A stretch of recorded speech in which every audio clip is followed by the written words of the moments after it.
एक लड़के का इंटरव्यू लिया। लड़का काफी मेहनती था। उसने बताया हम खान सर से पढ़ते हैं, तो उसमें लिखा था एक लड़के ने खान सर ने 250 रुपए में पूरा कोर्स दे देते हैं और सरकार 500 रुपए में एग्जाम फीस लेती है और एग्जामो टाइम से नहीं कराती। खुद सोचो, हम लोग अपने लिए लड़ रहे हैं, नौकरियां हमको मिलेगा। 250 रुपए की जगह पे हम अगर 10,000 में भी पढ़ाते तो लड़का आता, लेकिन हम सोचते हैं कि गरीब से गरीब बच्चों को पढ़ाएंगे, क्योंकि गरीबों को छोड़कर हम देश का।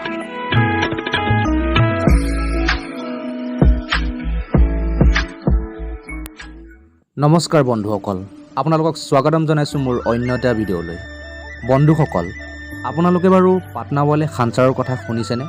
হয়তো নিশ্চয় শুনিছে। পাটনাৱালা খান ছাৰ বাৰু হয় কোন আৰু তেওঁ কিয় ইমান ফেমাছ, বা মই আজি এই ভিডিঅ'টো কিয় তেওঁৰ ওপৰত বনাব বাধ্য হ'লোঁ, এই সকলোবোৰ কথা মোৰ এই ভিডিঅ' মাধ্যমেৰে আপোনালোকক খুব চমুকৈ জনাবলৈ চেষ্টা কৰিছোঁ।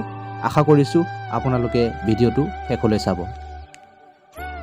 পাটনাৱালা খান ছাৰ হ'ল এজন শিক্ষক। তেওঁ বিহাৰৰ পাটনা চহৰত থাকি বিভিন্ন ষ্টুডেণ্টবোৰক কোচিং কৰায়।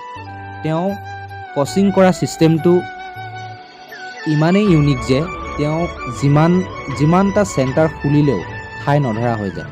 তাৰ কাৰণ তেওঁ একেবাৰে কম টকাত, মানে এটা সাধাৰণ ফিজ লৈ উচ্চমানৰ শিক্ষা সকলোকে তেওঁ দিয়ে, সকলোকে তেওঁ প্ৰভাইড কৰে।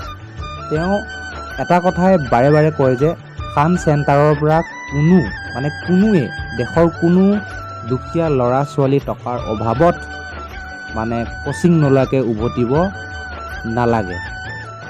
যেতিয়া তেওঁৰ কোচিং চেণ্টাৰত ষ্টুডেণ্টসকল বহিবলৈ কোচিং ল'বলৈ ঠাই নধৰা হৈ আহিলে, তেতিয়া তেওঁ 25 এপ্ৰিল 2019 তাৰিখে তেওঁ নিজৰ চেণ্টাৰ নামেৰে এটা ইউটিউব চেনেল খুলিলে, যিটো ইউটিউব চেনেলৰ নাম হৈছে খান ৰিচাৰ্চ চেণ্টাৰ। আপোনালোকক ডেছক্ৰিপশ্যনত দি দিম।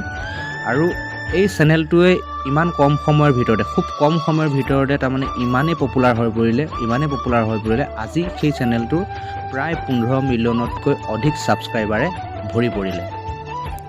তেওঁৰ কোচিং ভিডিঅ' দেশৰ বিভিন্ন শিক্ষাবিদৰ পৰা আৰম্ভ কৰি দেশৰ প্ৰধানমন্ত্ৰী দেৱেও চায়।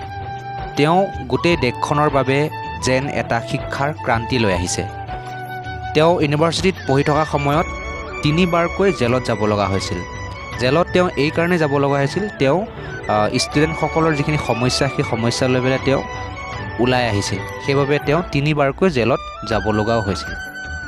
তেওঁ কোচিং চেণ্টাৰ থ্ৰুৱেদি আজি বিভিন্ন হস্পিটেলত লাগতিয়াল লোকক ব্লাড ডনেশ্যনো দিয়া হয়। তেওঁৰ এখন অনাথ শিশু আশ্ৰমো আছে, য'ত তেওঁ বিনামূলীয়াকৈ শিশুসকলক পঢ়া শুনা আৰু চোৱা চিতা কৰে। তেওঁৰ কোনো এটা পাৰ্টিকুলাৰ ছাবজেক্টৰ ওপৰত নপঢ়ায়, তেওঁ বিভিন্ন দিশৰ ওপৰত পঢ়ায়, যদিওবা তেওঁ এজন ছায়েন্সৰ ষ্টুডেণ্ট আছিল। সকলোবোৰ ছাবজেক্টৰ লেচনৰ শেষত যিটো চলিউশ্যন দিয়ে, তেওঁৰ সেইটোৱে সকলোকে মুগ্ধ কৰে। বন্ধুসকল, আজি খুব কম পৰিমাণে তেওঁৰ বিষয়ে জনাব চেষ্টা কৰিলোঁ।